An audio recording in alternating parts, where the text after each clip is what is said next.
নবী যখন গারে সওরের ভিতরে, হাদিসের মধ্যে পাওয়া যায় হযরত আবু বকর সিদ্দিক রাদিয়াল্লাহু তাআলা আনহু বলেন, আবু বকর সিদ্দিক রাদিয়াল্লাহু তাআলা আনহুর উরুর মধ্যে নবীজি মাথা মোবারক দিয়ে আরাম করতেছে।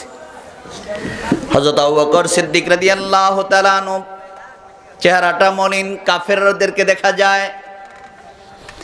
এই অবস্থার ভিতরে আল্লাহর নবী ডাক দিয়ে বললেন, আবু বকর আপনি কেন চিন্তা করতেছেন?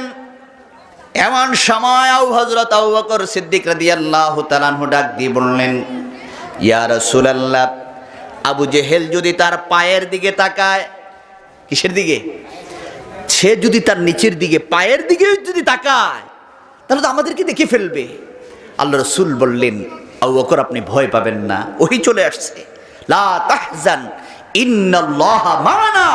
ও হাবিব আপনি ভয় পাবেন না, আমি আল্লাহ আপনার সঙ্গে আছি। জোরে সুবহানাল্লাহ। কাফেররা নিচের দিকে তাকাবে কিভাবে? আল্লাহ পাক বলেন, আমি তো তাদের গলার মধ্যে বেড়ি লাগাই দিয়েছি, নিচের দিকে তাকানোর ব্যবস্থা নাই। জোরে সুবহানাল্লাহ।